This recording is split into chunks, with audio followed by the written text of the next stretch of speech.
और जी क्या पूरा मामला है जिसको लेकर प्रेस वार्ता की है? देखिए, मामला तो पूरे देश में इस समय गूंज रहा है। राकेश टिकैत और उनके भाई के द्वारा जो आतंक देश में किया गया है वो उजागर हुआ है।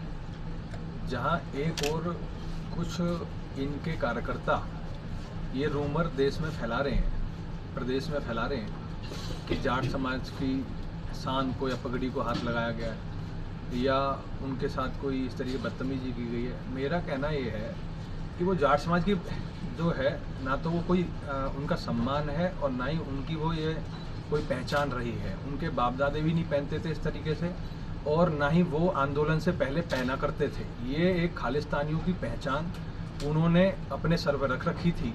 इसे तो बहुत पहले उतार देना चाहिए था। और कोई नागपुरिया या कोई संगठन इस भूमिका में शामिल नहीं रहा है। मैं आपको बता देना चाहता हूं, भारतीय किसान यूनियन अटल के प्रमुख कार्यकर्ता वहां मौजूद थे और उनके साथ हिंदू संगठन के जितने भी कार्यकर्ता थे।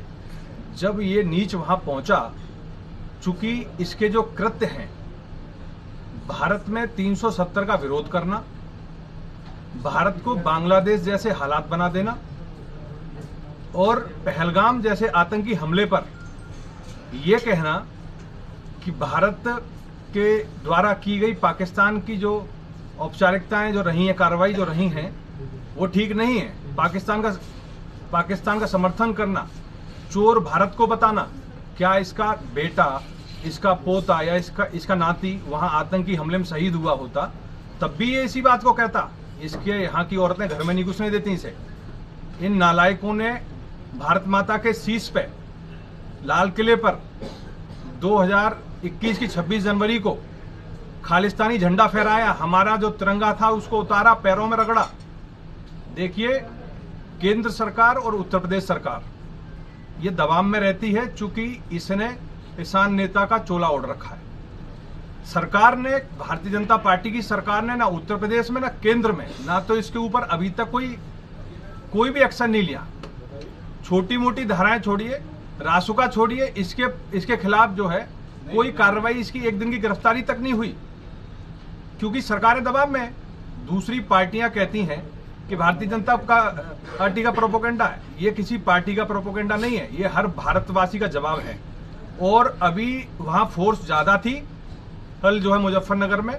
आने वाले टाइम में यदि इसकी विचारधारा चेंज नहीं हुई और इसकी संपत्तियों की जांच होनी चाहिए, क्योंकि 2020 में, मैं आपको बताना चाहता हूं, लाल किले की घटना से पहले 21 की घटना है, 2020 में वॉशिंगटन अमेरिका से सिख फॉर जस्टिस नाम के संगठन ने $125,000 इनाम घोषित करी थी कि जो भारत के लाल किले पर खालिस्तानी झंडा फहराएगा उसको $125,000 इनाम दिया जाएगा, 2020 के अगस्त में। और 2021 की 26 जनवरी को हमारे देश पर माता के शीश से उतार कर हमारा तिरंगा, खालिस्तानी झंडा इस नीच ने फहराया। देखिए, देश में अगर कोई पाकिस्तानी झंडा फहरा दे या फिलिस्तीनी झंडा फहरा दे तो उसको रासुका लगा के जेल भेज दिया जाता है। आखिरकार इतना पक्षपात क्यों हो रहा है? इस भेड़िए को, इस आतंकवादी को जेल क्यों नहीं भेजा गया? ये खालिस्तानी संगठनों से, ISI संगठनों से मिला हुआ है।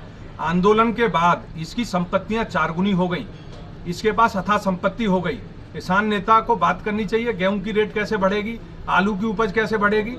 ये देश में आतंकवाद फैलवाता है और ऐसे व्यक्ति को बिल्कुल भी नहीं बख्शना चाहिए। जाट रेजिमेंट देश की सबसे पहले सुरक्षा करती है। ये उस जाट रेजिमेंट को धूमिल करने का काम कर रहा है, जाट समाज को धूमिल करने का काम कर रहा है। और जो लोग ये कह रहे हैं कि जाट समाज का अपमान हुआ है, कल जिन लोगों ने हाथ लगाया इसकी पगड़ी से वो भी जाट ही थे, वो कोई दूसरी बिरादरी के नहीं थे। ये बात सबको समझ लेनी चाहिए कि इसको नीचा जो हम लोगों ने दिखाया है, ये अभी थोड़ा इसको पूरी तरीके से नहीं हो पाया, क्योंकि वहां फोर्स ज्यादा थी। इसके साथ तो और मुंह तोड़ जवाब देना है हमें। ये दूसरे जनपद में जाएगा, अभी इसके यहाँ की बात थी, अब ये आगरा जाएगा या दूसरे जनपदों में जाएगा तो वहां भी मुंह तोड़ इसे जवाब दिया जाएगा। ऐसे ही विरोध इसका होगा। हम तो केंद्र सरकार से और राज्य सरकार से कहना चाहते हैं, राज्य सरकार इस पर NSA की कार्रवाई करे और केंद्र सरकार इसकी संपत्तियों की जांच करे।